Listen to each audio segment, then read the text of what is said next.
Hi, my name is Sэнди and this is Шведku. No, we're going to have to do a retake of that.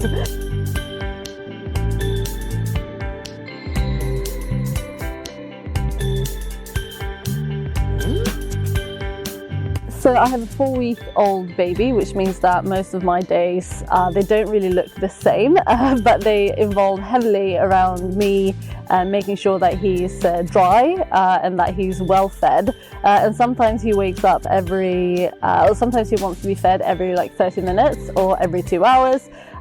So yeah, it's sort of unpredictable, but every now and again I'll go out for coffee with friends or take for long walks in the neighborhood. Yeah, so that's it really. It's really around my baby. So I read a lot of books on motherhood. I also actually read quite a few blogs where the bloggers have recently had babies themselves. And just spoke to people, but also did a lot of thinking. What do I want to be like as a parent? I learned a lot about myself, things that I appreciate with me and my partner that I want to sort of pass on. So my partner, for instance, he's very playful. We play a lot of games at home, and I'm very happy that that's something that my child will grow up in a playful environment like that. And it was also really useful to just think about the things that I didn't enjoy growing up that I don't want to pass on. So I told my bosses fairly early. I was in week 12 actually, so before we did the 13-week scan, which is the big scan to make sure that the baby is alive and the risk of miscarriage goes down significantly after 13 weeks. But I told them a bit early because they were all in town for a management meeting and they were all super supportive. And that meant a lot to me. So there are several women in our management team, and I don't know that makes a significant difference, but they all had kids of themselves or their own. So yeah, they were really supportive, which I'm really, really pleased about. So this is my first and only child. But I also have 3 stepkids who live with me and my partner every other week. So there's 4 of us now in terms of kids. So we're a family of 6, which is quite big, but really fun. So I'm about to turn 31. I don't think that there's a universal set age in terms of this is the right age to have your first child. For me personally, I've always known that I would want to have a degree and be a few years down the road in my career before having my first child, and that's where I am now. So this is a perfect time in my life to have my first child. I'm not married, but sometimes I feel like I am. We're not engaged either, but again, sometimes I feel like we are. So we talk a lot about our wedding, which we haven't like set a date or anything, but we will get married at some point in the future. We both want to, but there's not a date set. He does a lot. So things are a bit special now with the coronavirus and everything. But before the outbreak of the pandemic, he came with me to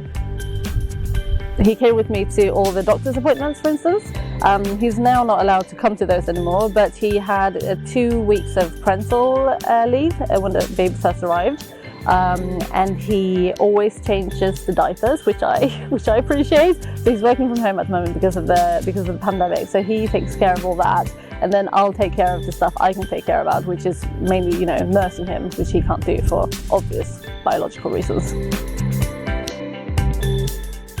And he does a lot of cooking as well, but I enjoy cooking more. I'd say it's probably 50-50 actually.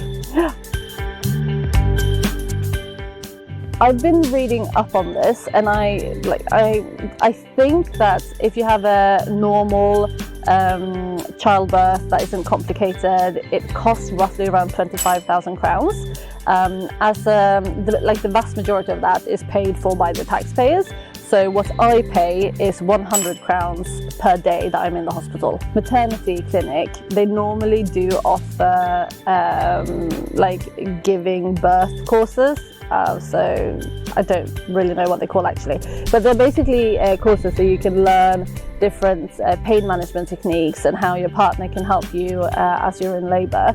But all of those were cancelled now because of COVID.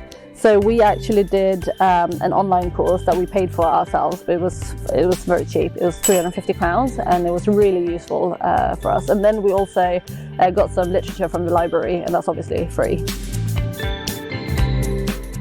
I am on maternity leave, which means that I claim money from the state insurance company. So you can choose to take up to 7 days a week. I've chosen to take 4 days a week so that I can save days for later on when the baby is older.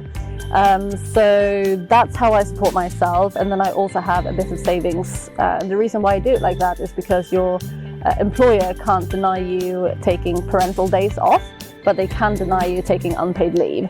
So later on when he's at school, I can take some of my parental days during the summer holidays, because he will have, in Sweden you get summer holidays if you're at school for like 10 weeks I think, which is quite long.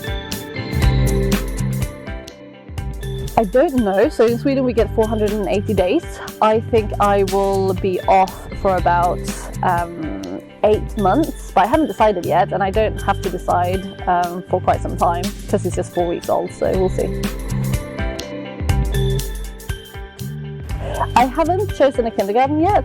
There is one just around the corner from our house, so I'm thinking that might be the easiest one. I wanted to put him in an international kindergarten, but I think given that this one, the Swedish one, is just like 75 meters away from here, we'll probably go with that one.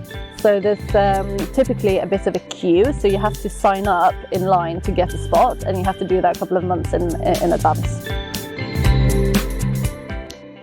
I don't think it's an issue, and if it was an issue I wouldn't care, basically.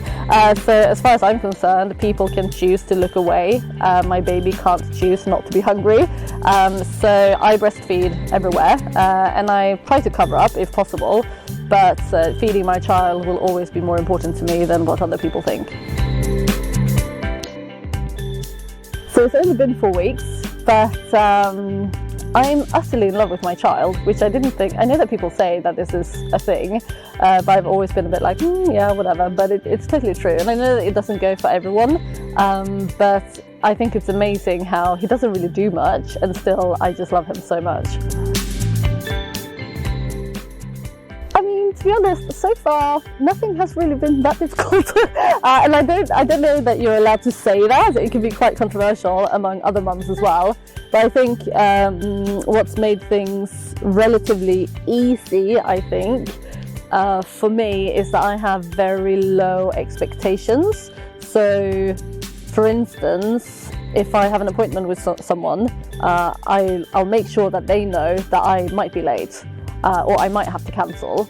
And if that happens, I won't let that ruin my day, because those are just the rules. The baby sets the day, like he sets the rules basically. Expect the unexpected, and just know that you're not in charge. I think that was a bit of a learning curve for me, both with the pregnancy and giving birth, and obviously COVID. I mean, you just don't know how it will be. You might have an amazing pregnancy, you might struggle getting pregnant, for all you know, and then you might have a really tough pregnancy, and then you might have a really awful birthing experience, but you might also have an amazing experience, which was my experience, and I'm really grateful for that.